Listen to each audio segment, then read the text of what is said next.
Merci de nous rejoindre une fois de plus dans votre magazine Face au pouvoir qui reçoit aujourd'hui un invité pour vous. Il s'agit de Monsieur Elvis Mayo, qui est conseiller juridique du président à l'intérim, Jean-Marc Aboune de l'UDPS. Et en même temps, il fait partie du comité exécutif du parti. Donc, avec lui, nous allons parler processus électoral. Où en sommes-nous aujourd'hui? Bienvenue, Monsieur Elvis Mayo. Merci beaucoup, madame, pour l'invitation.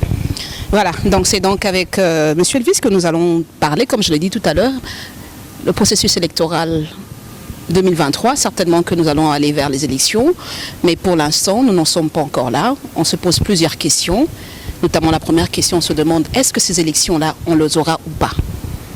Merci, madame, pour la question. Vous devez en avoir la certitude et la pleine confiance que l'élection aura bel et bien lieu, en suivant bien sûr les délais constitutionnels.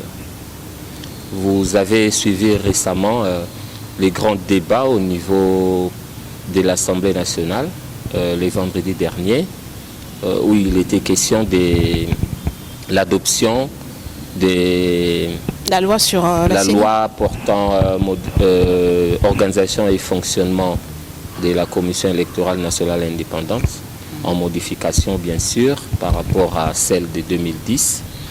Et c'est une loi qui est vraiment porteuse d'espoir. Comme vous le savez, depuis des cycles électoraux passés, il y a eu évidemment beaucoup de problèmes. Ces cycles étaient émaillés des violences, des tricheries et bien d'autres mots. Il a fallu que l'administration électorale subisse plusieurs changements, que ce soit sur le plan structurel que sur le plan fonctionnel. Évidemment, en suivant les aspects financiers quant au financement, que ce soit des partis ou du processus, ça devait suivre aussi l'évolution technologique en la matière, revoir le mode de gestion, l'organisation des fonds en comble pour que nous puissions avoir à l'avenir des élections crédibles et apaisées, comme on a coutume de les dire ici. Oui, quand on ait des élections crédibles et apaisées, ce qui n'a pas été le cas en 2018, s'il faut faire un retour. Il y a eu beaucoup de questions, il y a eu beaucoup de zones d'ombre qui ont fait que les élections ont été contestées, notamment la question de doublons, de mineurs. Il y a eu les fichiers électoraux qui n'étaient pas crédibles. Est-ce que vous pensez 2023, nous irons avec le même fichier, nous irons avec ces mêmes questions de doublons? Des mineurs qui hier avaient peut-être, ils avaient moins de 18 ans aujourd'hui. Il y a cette question-là. N'oublions pas aussi une grande question qui peut être comme une épine pour les élections, c'est la question du recensement.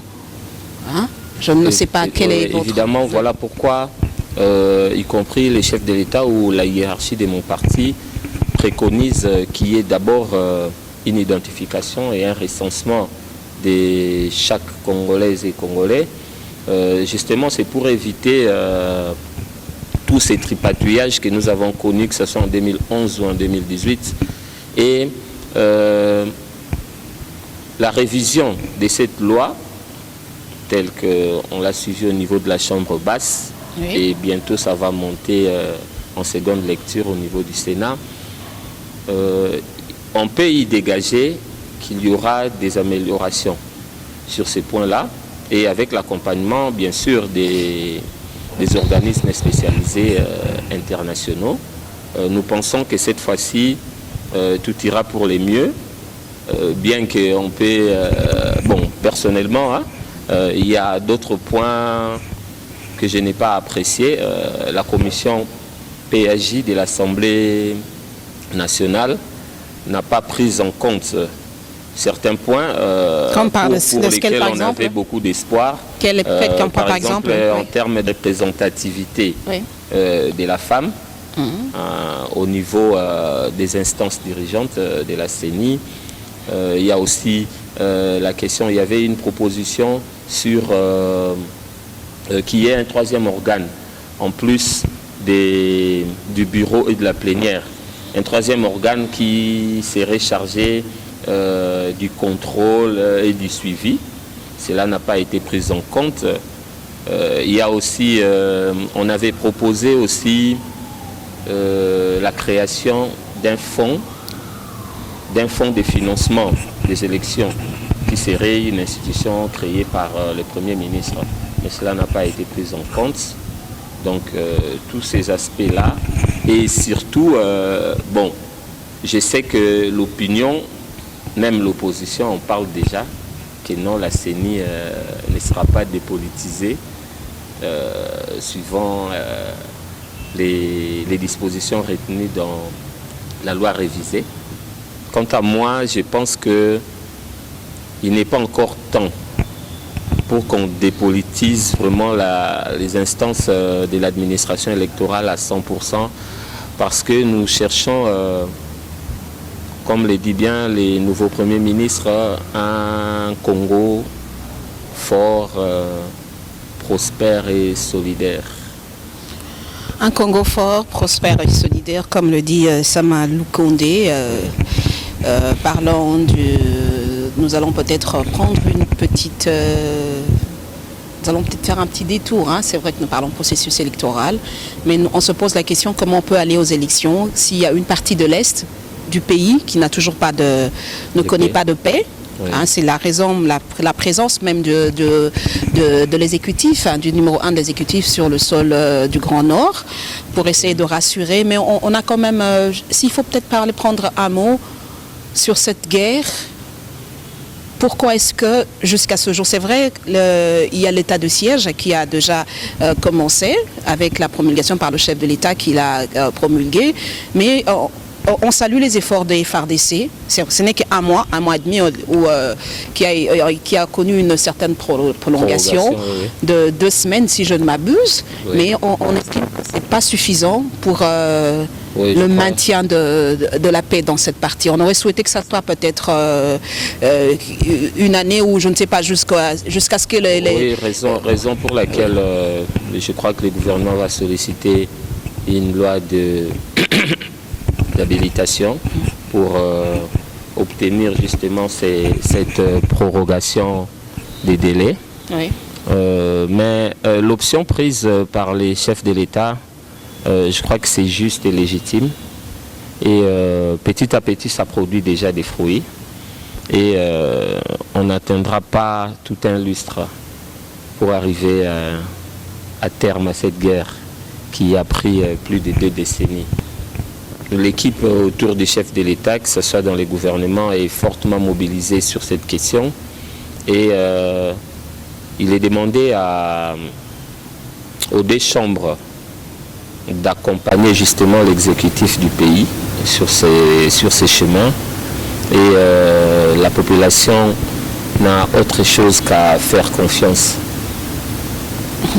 Faire confiance, vous le dites très bien. Hein, quand vous dites faire confiance, moi je veux quand même un tout petit peu peut-être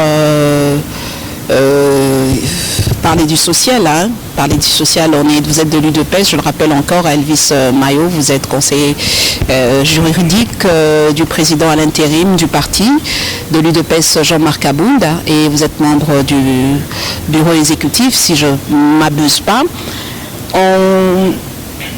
C'est vrai qu'on voit quand même des efforts hein, depuis que le chef de l'État, Félix-Antoine Tshisekedi, a pris le relais du pouvoir en RDC. On a vu quand même des signaux forts, on a vu des réformes très fortes, les réformes du point de vue judiciaire, on a vu des réformes du point de vue enseignement avec la gratuité de l'enseignement, on a vu du point de vue infrastructure, on a vu des lancements de grands travaux, hein, les sauts de moutons, des constructions de chemins, mais jusqu'à présent, il y a encore une question qui continue à lasser le cœur de Congolais, le social.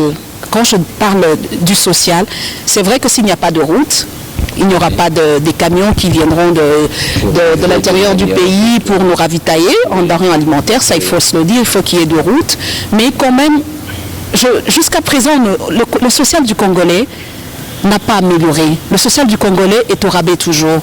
des fonctionnaires, les salaires, les policiers. Hein, on aurait souhaité une impulsion, déjà dès le départ de l'entrée du chef de l'État. Mais on a vu qu'il a pu commencer avec les infrastructures que mettre l'accent sur les personnes. Justement, il a commencé par là parce que le social est tributaire justement de tous ces éléments-là. Que ce soit les routes, comme vous l'avez souligné tout à l'heure, que ce soit même la bonne gouvernance. Le social est aussi tributaire de la bonne gouvernance. Vous le savez très bien que nous avons, nous, IDPS au pouvoir aujourd'hui, avons hérité d'un pays qui était vraiment en désuétude, en décrépitude complète. Prenons le pouvoir déjà dès janvier 2019, nous avons été en coalition.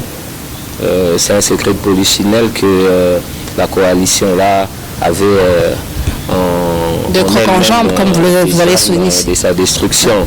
Et ça nous a pris 2 ans comme ça. Et si on continuait avec elle, je crois que le pays allait sombrer davantage. Donc si je comprends très bien, la faute est à la coalition. Donc une partie. Vous jetez l'éponge au FCC. Dans cette comptabilité, une partie de la faute, une grande partie revient à la manière dont cette coalition-là a été conduite avec des alliés qui avaient une vision carrément malveillante quant à l'avancement du pays. Et ceux-là étant mis hors cause, nous cheminons actuellement dans la mouvance de l'Union sacrée. Et vous pensez qu'il y a du changement? Ça vient à peine, le gouvernement vient à peine d'être installé. Et je peux épingler quelques aspects de la chose. Vous avez parlé tout à l'heure de la gratuité de l'enseignement sur pied de l'article 43 de la Constitution. Ça a une incidence sociale, une incidence dans le sens que on a eu plus de 4 millions d'enfants qui ont repris les chemins de l'école ou bien qui ont été scolarisés pour la première fois. Et du coup, ça a réduit la charge financière au niveau des ménages, puisque l'État a pris en charge toute la scolarité. Je peux vous donner aussi l'exemple que ce soit même de l'eau potable. Ici à Kinshasa par exemple, je peux vous rassurer qu'il y a des progrès puisqu'il y a des usines de production qui sont en cours de traitement. J'en ai vu par exemple il y a une usine à Lembaïmbo qui à terme va produire ici à Kinshasa plus ou moins 220 000 mètres cubes par jour. J'en ai vu aussi en construction à Binza Ozone. Ça doit faire environ 300 000 mètres cubes. Tout ça, on ne tient pas en compte. Le gouvernement travaille là-dessus. Et je crois que comme ce gouvernement s'est dit, lui-même gouvernement de Warrior, je crois que même dans un semestre ou 2, on pourra avoir quelques résultats. Oui, on pourra avoir quelques résultats. C'est selon vous, vous estimez qu'il y a quand même des avancées. Mais nous, qui sommes la population, nous estimons que nous sommes toujours là, nous tournons en rond. C'est-à-dire, vous nous parlez aujourd'hui qu'il y a des usines qui vont être des usines en construction pour le traitement d'eau. Oui. C'est vrai, vous demandez encore de la patience à ce peuple de pouvoir patienter encore pour avoir de l'eau. Pour ceux qui ont déjà de l'eau, qui doivent patienter pour le traitement, et pour ceux qui n'en ont pas, je me pose la question, il n'y a pas seulement cette question d'eau, il y a la question d'électricité aussi qui se pose dans ce pays. Oui, les grands projets, ils avancent aussi. Le grand projet, il avance, on a comme l'impression que ce projet avance plus pour l'extérieur du pays que pour ceux qui sont dans le pays. On a placé les animateurs et ils sont déjà à l'œuvre, l'autorité de régulation de l'électricité. Vous pensez qu'à Kinshasa, le Congo, dans peu de temps, on n'aura plus ce problème de délestage de courant? Mais on travaille là-dessus. Jusqu'à quand? On travaille là-dessus. Tout ne va pas se passer comme une baguette magique. même du temps de l'époque coloniale, tout allait suivant un timing bien précis. La coordination du temps n'est pas automatique pour qu'on voit une production d'électricité partout au Congo en une année. Qu'est-ce qui empêche du moment où l'électricité du Congo, on le donne au Rwanda, on le donne au Congo-Brazzaville, et là, il n'y a pas de problème d'interruption, il n'y a pas de problème de délestage. Ouais. C'est un courant qui vient d'ici, de la RDC. Qu'est-ce qui empêcherait à nos décideurs qui fassent que les Congolais aient ce même courant qu'on donne au Rwanda, qu'on donne au Congo-Brazzaville? Justement, madame, je venais de vous le rappeler que les grands projets INGA, nous allons encore attendre. En cours d'exécution. C'est en cours d'exécution. Ça peut prendre 2 ans, c'est en sorte de joint venture avec des sociétés étrangères. Il y a bien beaucoup de conditions, que ce soit conditions financières, fiscales, juridiques et autres. C'est tout un processus. Et ça, on doit le comprendre. On doit comprendre d'où on vient. Je vous ai dit tout à l'heure que nous sortons de 2 ans d'escalade mortelle. Et ça, c'est vous qui le dites, quand vous dites 2 ans d'escalade mortelle, oui. On a vu quand même certains projets, certains projets, par exemple, de l'UDPS être portés par le FCC. On a vu le mot d'ordre qui venait accompagner, on vous accompagnait. Alors, quand vous dites qu'on ne vous a pas accompagné... C'était purement des façades. C'était des façades. C'était purement des façades, cet accompagnement-là. Oui. Donc vous rassurez aujourd'hui qu'il y a, comme il y a Union Sacrée, tout va aller sur les roulettes, c'est ce que vous voulez dire aujourd'hui? Non, je n'ai pas dit comme sur des roulettes parce que Union Sacrée, évidemment, c'est aussi une mosaïque de plusieurs tendances unies au sein d'une même vision. Dont une certaine majorité vient du FCC aussi. Donc on revient quand même au même. Oui, c'est des convertis, comme on dit. Vous pensez? Oui, c'est des convertis. Quand ils ont quitté Mobutu pour Mouzé, on a peut-être dit que c'était la même chose de convertis. Et quand on a quitté Mouzé pour Joseph Kabila, c'était pareil. Et on quitte aujourd'hui Joseph Kabila pour Félix-Antoine Tshisekedi. Vous pensez que ce sera toujours la même chose? Ben, voyons voir. Ils sont sincères? Voyons voir. Hein. Ne faisons pas un procès d'intention. Voyons-les à l'œuvre. Un peu d'assurance que je ne serai pas poursuivi par la justice parce que je suis dans le camp Union Sacrée. Je serai lavé de tout soupçon. Allons-y. Soutenons le projet du chef de l'État? Non, mais ceux-là seront confondus. S'ils sont venus dans ce sens-là, ils vont se retrouver comme dans un bal de chauves. Hein.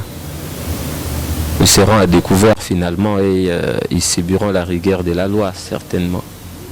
Puisqu'on est déjà en train de parler de l'union sacrée de la nation, je voudrais le rappeler, vous êtes de l'UDPS, vous n'êtes pas sans ignorer qu'à l'époque du regretté Sphinx, Étienne Tshisekedi, il y avait déjà une certaine union.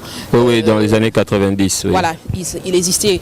La seule différence, d'abord je voudrais que vous épingliez la différence de l'union sacrée de cette époque-là, Sphinx, et celui d'aujourd'hui. Est-ce que c'est sur le plan, la différence se trouve sur le plan idéologique, pensée, ou c'est à quel niveau la différence? Bon, la différence, ça provient d'abord des époques. Hein.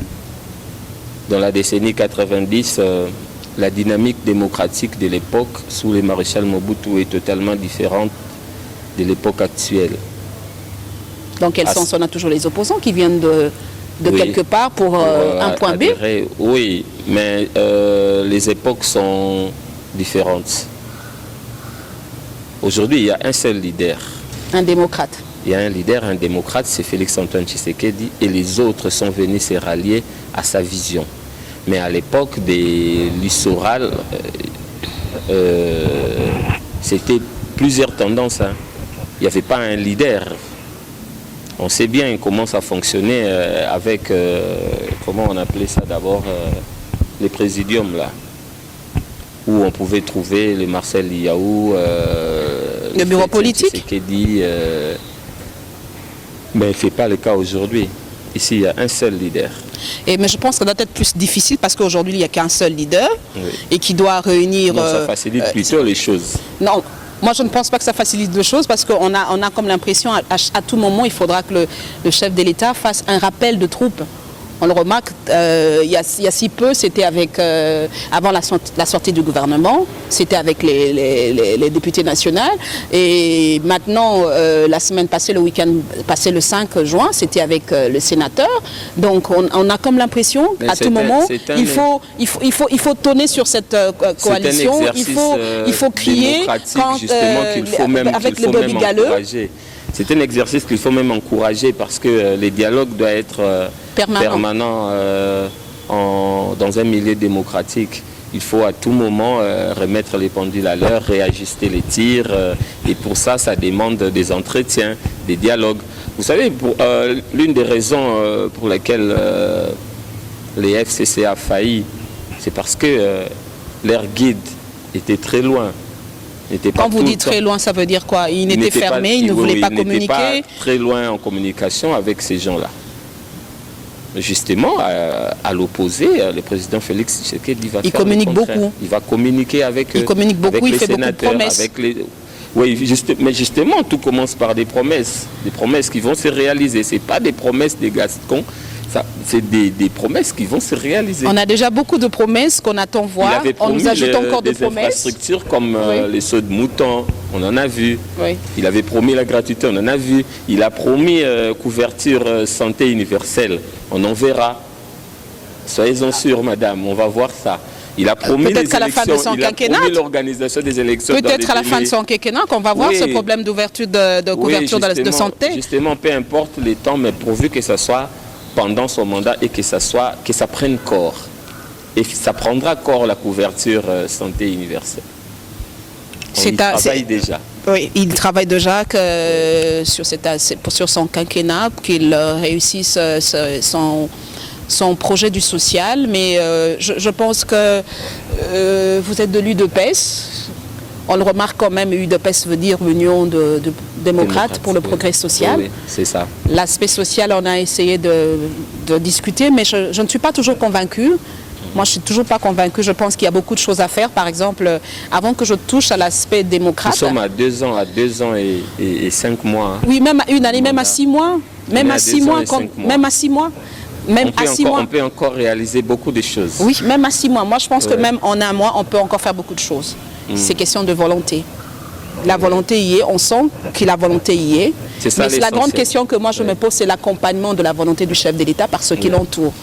Parce que j'ai comme l'impression qu'avoir la manière dont il revient chaque fois sur l'union sacrée, qu'il hausse le ton chaque fois, qu'il va chaque fois au rappel de troupes. Donc ça montre que ceux qui ont adhéré dans cette union sacrée, je peux me dire peut-être que, je ne sais pas si jusqu'en 2023, ça va exister, notamment avec certaines questions comme aujourd'hui, on revient avec des questions comme sur la congolité. On oublie qu'il y a certains partisans de certains leaders d'opinion qui ont adhéré à l'union sacrée. Et quand on touche à certaines questions comme, on dirait, la congolité, pour accéder à la magistrature suprême, il faut être de père et de mère. Heureusement que le chef de l'État s'y est penché. J'ai aimé sa réaction ce week-end avec les sénateurs. Si ce pays est dans le gouffre, c'est une grande partie à cause de ceux qui sont nés de père et de mère. Donc c'est pour dire quelque part, le chef de l'État non plus n'est pas trop positif sur cette proposition de loi de Noël Tchani. Bon, merci pour cette question. Ces sujets développés par Noël Tchani, ce n'est encore qu'un projet qu'il porte en lui. Il faudrait que ça soit porté par un député pour que ça prenne forme d'une proposition de loi qui sera déposée au bureau et qui prendra son cours comme tout autre projet, toute autre proposition de loi plutôt. Mais à ce stade, je n'aurais pas à faire trop de discussions là-dessus parce que cette question des Congolités, donc d'accès à la magistrature suprême avec obligation d'être né des pères et des mères congolais, on sait ce que ça produit en Côte d'Ivoire. Avec l'ivoirité. Oui, on sait ce que ça produit là-bas, tout ce qu'il y a eu comme vapeur. Mais on sait aussi ce que pareille chose fait dans des vieilles démocraties comme aux États-Unis, où on oblige, pour être président de la République, il faut être né américain. On va même plus loin en parlant du sol, être né sur le sol américain. C'est parce que du principe de ius soli aux États-Unis, par exemple, eux accordent beaucoup de sacralité aux terres. Le fait d'être né sur leur sol, ça donne un certain pouvoir sacré. Mais par rapport à nous, nés des pères, des mères congolais, sous d'autres cieux, c'est pas exigé. On voit en France, Sarkozy, né des pères juifs hongrois, mères juives grecques. On en a vu un peu beaucoup. Est-ce Je que pour trouve que aimer- ces est-ce que débats, pour aimer ce pays, il faudrait seulement être garder congolais? ces débats Il faut une être fois. congolais seulement de père et de mère pour aimer ce pays. Non, pas Merci. du tout, pas du tout. Mais Louis Tchani estime que pour ces postes-là, des commandants suprêmes des armées, pour lui, il faudrait voir aussi les fondements de son argumentaire. Voilà pourquoi moi, personnellement, j'attends, avant d'aborder les fonds de ces sujets, que ce soit déposé au niveau de l'Assemblée. Une fois que ça prend cette forme-là, on va suivre la procédure et on va analyser ça au fond pour en tirer toutes les conséquences. D'ailleurs, mon parti, l'UDPS, n'a pas encore fait de déclarations à ce sujet. Ni le secrétaire général, ni le Non. président à l'intérim. Non. On n'a pas encore fait des déclarations sur cette question. Ça veut dire qu'il ne Le dit chef mot de l'État qui ne dit mot on a consent, parlé comme on le dit. Hein. pas comme membre de l'UDPS, Il a parlé comme étant le garant de la le nation. garant de la nation. Oui. Alors, Mon parti n'a pas encore comme pris l'UDPS ne position. dit rien, c'est-à-dire que l'UDPS consent. Parce qu'on Non, dit, pas du tout. Quand on Pas ne dit du tout. rien, Non, qui ne dit non. mot consent, le En silence politique, de l'UDPS, quand en même, pol- on en aurait quand même souhaité voir Jean-Marc Abound, le secrétaire général, monter au créneau et éclairer la lanterne sur ce... On n'en trouve pas l'opportunité aujourd'hui. Vous n'en trouvez pas l'opportunité Oui, alors oui. que vous êtes au pouvoir. Ouais, on n'en trouve pas l'opportunité. On est très focalisé actuellement sur la préparation de la base par rapport aux élections 2023. Voilà pourquoi nous sommes dans une grande tournée à travers tous les pays avec le secrétaire général que j'accompagne toujours. On a commencé ici à Kinshasa, on a fait les 4 districts là. Le Parce Kwango, que, oui. Non, ici à Kinshasa, on a fait toutes les 4 fédérations, Tchangolukunga, Funa et Moamba. Après, on a fait des descentes au Congo central. On a fait Kisantu, Bazangungu, Boma, Tchela, Mwanda, Matadi. On a tout fait ça. Donc, pendant qu'il y a des questions brûlantes... Il y a quelques semaines. Pendant qu'il y a des questions brûlantes dans la République... Oui, nous, on est concentrés sur ça. L'UDPS s'est concentré sur les états-majors, les états généraux, aller préparer... Il y a 2 semaines, on était dans les Kwilu, dans le Kwango, et le 13 juin prochain, on sera à Bandundouville et on va continuer. Mon parti est focalisé sur ça, pas sur cette question-là des Congolités, dont on n'en trouve pas l'opportunité pour l'instant. Mais il y a encore une autre question sur la double nationalité. Là, vous ne trouvez non plus d'opportunité pour l'instant. Vous le savez très bien que le Congo est en grande partie reçoit des capitaux qui viennent de Congolais qui sont à l'étranger. Alors sur la question de la diaspora, vous ne trouvez pas non plus double nationalité, plutôt allais-je dire la double nationalité. Oui, que ça soit accepté ici. Pour qu'on y renonce à l'une de nationalité d'origine, qu'on acquiert l'une, ou qu'on garde les 2 nationalités? Moi, je suis pour qu'on garde les 2.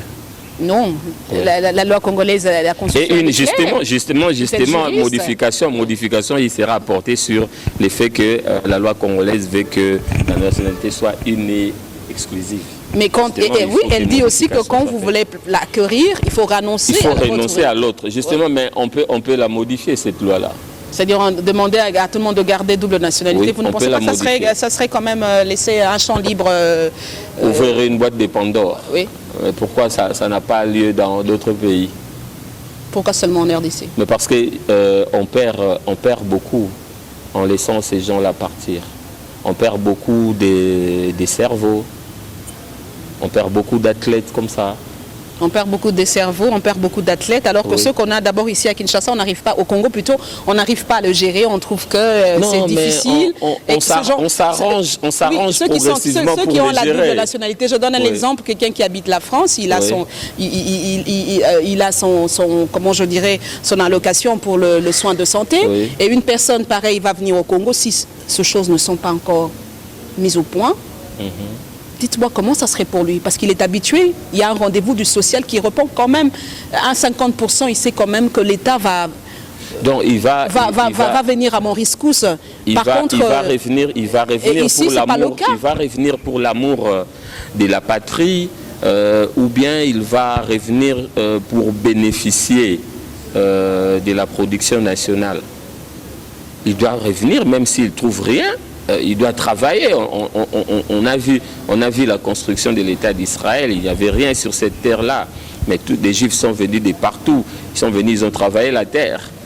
Ils doivent revenir dans cette optique-là. Travailler et pour ne rien avoir à la fin du mois, travailler pour avoir des impayements, travailler pour avoir des problèmes de salaire, parce que jusque-là, le problème de salaire du Congolais, par exemple, pour le fonctionnaire, n'est pas amélioré. Alors ceux-là qui vont revenir, pour aller où? Ceux qui viennent de l'université d'abord, ceux qu'on produit ici à l'université, ils n'ont pas de boulot, parce que tout est verrouillé avec les partis politiques, il faut le savoir aujourd'hui. Si oui, forcément. Aujourd'hui, si tu n'es pas recommandé, tu n'as pas de travail. L'industrie est en baisse. Ce n'est pas question d'industrie, on le voit même les offres d'emploi, c'est plus pour ceux qui sont favorisés. C'est plus les partis politiques. On a vu la nomination de DGA. C'est plus les partis politiques. Est-ce que le critère compétence, il est où? Il est où le critère compétence? Moi, j'aurais souhaité. Moi, j'étais fier de voir le chef de l'État, Félix-Antoine Tshisekedi, le fils du Sphinx. Je me t'ai certainement dit que pour certains portefeuilles, pour moi, j'aurais souhaité quand même qu'on mette le critérium. Mais prenez-moi même deux, trois exemples, parce que moi, mais on va toujours, c'est comme un remerciement. On remercie ceux qui ont adhéré. Bien beaucoup d'experts qui sont nommés. Donnez-moi même un exemple. Vous dites des mandataires. Moi, je vois par exemple, il y a un membre de l'exécutif des partis qui était nommé DGA, c'est lui qui fait l'intérim aujourd'hui à la RVA. Oui, moi je sais que lui, il a 16 ans de carrière. Peut-être vous mettez peut-être l'accent sur les... Donnez-moi un autre exemple. Vous mettez peut-être l'accent sur ceux de l'UDPS. Oui, justement, je parle de mon parti. Donnez-moi un autre exemple d'un expert. En général. En général, vous parlez, je crois que vous parlez des... Moi, je ne parle pas seulement de ceux qui ont postulé, qui sont de l'UDPS, non. Je parle du portefeuille. Vous parlez du temps de Kabila, peut-être? Non, je parle du portefeuille de l'État, même du temps de Kabila. Cette histoire, on l'a décriée. Ça existait. Mais on aimerait aujourd'hui... Il n'y a pas amélioration aujourd'hui? Il y a peut-être amélioration, mais on ne le sent pas. Il faut le dire, on ne le sent pas. Mais justement, moi, je demande des exemples des entreprises. Moi, je donne des exemples des étudiants qui finissent dans les universités, qui croupissent. Il y a combien chaque année, combien d'universitaires sortent des universités? Mais justement, ça dépend. Je vous ai dit que c'est parce que l'industrie est en crise. C'est parce qu'il n'y a pas assez de création d'emplois, il n'y a pas assez de sociétés pour engager tous ces mondes-là. Aujourd'hui, on vient de lancer les fonds des garanties pour les jeunes entrepreneurs et tout. Qui existaient sous d'autres noms déjà à l'époque. C'est pour encourager cela. Moi, je vois beaucoup de jeunes entrepreneurs ici à Kin. On vise justement à les encourager en leur facilitant l'octroi des crédits au niveau des banques pour qu'il y ait un avancement dans ces sens-là. Le gouvernement travaille dans ces sens-là. Juste un peu de temps, vous aurez les résultats. Croyez-moi, madame. Juste un peu de temps, nous aurons de résultats, mais dans l'entretemps, nous sommes en train d'être étouffés. Nous le croyons, comme vous le dites, il faudra que nous puissions croire que ça va, les choses vont s'améliorer. Nous sommes positifs, ça s'améliorera certainement. Nous allons petit à petit en train de chuter. Elvis Mayo, je rappelle, vous êtes de l'UDPS, il y a quand même...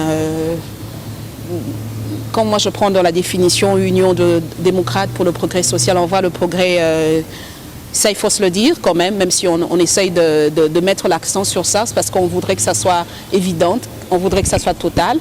Mais sur la démocratie, on a comme l'impression qu'aujourd'hui, la liberté d'opinion ou d'expression de journalistes est menacée. Vous êtes de l'UDPS, vous me direz certainement non.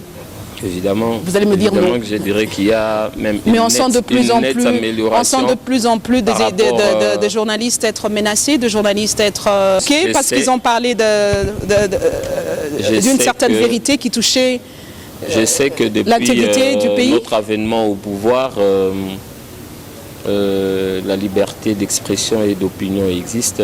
Des prisonniers d'opinion ont été libérés. Ça, on en sait quelque chose. Ça, coup de chapeau. Oui. Mais certains quant aux journalistes, je crois que les côtés très développés du numérique dans la presse apportent aussi beaucoup d'abus.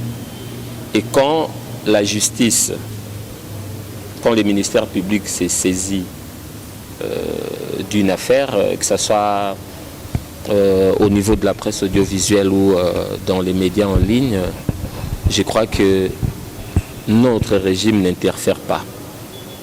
Notre régime n'interfère pas, ni les chefs de l'État, ni les membres du gouvernement. C'est la justice en toute impartialité, en toute indépendance que lui accorde la Constitution, qui agit de la sorte en faisant des interpellations pour auditionner. Parce que beaucoup de gens ne savent pas que le rôle du ministère public, son rôle premier, c'est de chercher. Il ne doit même pas rester dans son bureau. Il doit chercher là où se trouvent les infractions. Là où les gens commettent des infractions. Donc, ces magistrats peuvent même entrer dans les groupes WhatsApp, ils peuvent entrer. On le trouve plus sur le journaliste maintenant. Non, parce que il faut. On nous inonde dans les groupes WhatsApp, on nous inonde sur les réseaux sociaux, et puis pour trouver des infractions, parce que c'est le rôle du ministère public. Il y a beaucoup de dérapages aussi, et le ministère public est là justement pour faire rentrer les gens dans les rangs. C'est son rôle que la loi lui donne. Et mon parti n'interfère pas là-dessus. Et quand il faut faire de meetings, par exemple la MOCA, quand il a demandé un meeting pour soutenir les crises qui se passaient à l'Est avec le volcan Nyiragongo qui s'était déchaîné, on a dit non. Mais quand la proposition de loi de Chani, quand il y a eu de Congolais qui estimaient qu'ils pouvaient marcher pour soutenir cette loi dans le Katanga, on a dit oui. 2 poids de mesures. L'un c'était au Katanga. Oui, là c'était au Katanga, mais c'est toujours la République démocratique du Congo. L'autre à Kinshasa. C'était toujours la République démocratique du Congo. Bon, il faut voir aussi le contexte de lieu, hein, la localisation. Peut-être que dans l'un des cas, l'autorité administrative a estimé que ça pouvait troubler l'ordre public. Comme d'habitude. Vous savez que l'ordre public prime toujours. Mais vous savez que quand vous étiez à l'UDPS à l'époque, oui, avant d'avoir la présidentielle, vous n'étiez pas pour cette méthode. Quand le PPRD ou Joseph Kabila était président à l'époque, il refusait des marches de l'opposition. L'UDPS, c'est un sujet en faux. Mais aujourd'hui, c'est comme vous êtes là. C'était visiblement des mauvaises foi qui le faisaient. Aujourd'hui, comme vous êtes là, les donneurs de leçons, ça change complètement. Vous refusez à l'opposition, d'où vous êtes venu à certains membres de l'opposition de faire leur meeting. Depuis que l'UDPS est au pouvoir, la MOCA n'a jamais eu des marches autorisées. Il a eu 2 marches. Il a eu quand même 2 marches, mais on aurait souhaité que ça soit quand même la liberté d'expression. On aurait souhaité voir... Avec tout ce que ça peut produire comme dérapage. Mais ils ont toujours été encadrés par la police nationale. Ils ont toujours été encadrés. On a vu une marche de la MOCA encadrée par le général Silvano. On a même dit coup de chapeau. J'ignore les raisons du dernier refus. Votre mot de fin. Nous sommes déjà arrivés à terme de notre émission. Un mot de fin. Je vous remercie beaucoup, madame, pour toutes ces questions. J'espère qu'on aura d'autres occasions de nous revoir. Merci beaucoup. Voilà, merci beaucoup, Monsieur Elvis Mayo. Je rappelle que vous êtes membre du bureau exécutif de l'UDPS, en même temps conseiller juridique du président à l'intérim, Jean-Marc Abound. C'est avec vous que nous avons parlé aujourd'hui, processus électoral, où en sommes-nous pour 2023? Est-ce qu'on aura les élections? Est-ce qu'on aura des élections crédibles? Est-ce que ces élections seront apaisées? Elle ne sera pas contestée? Vous avez suivi la réaction de votre serviteur, Elvis Mayo, qui est aussi un conseiller juridique, qui est formation, c'est un homme de droit. Donc vous l'avez suivi tout au long de cette émission. Je rappelle que cette émission sera rediffusée jeudi à 11h. Merci de nous suivre sur Géopolis TV.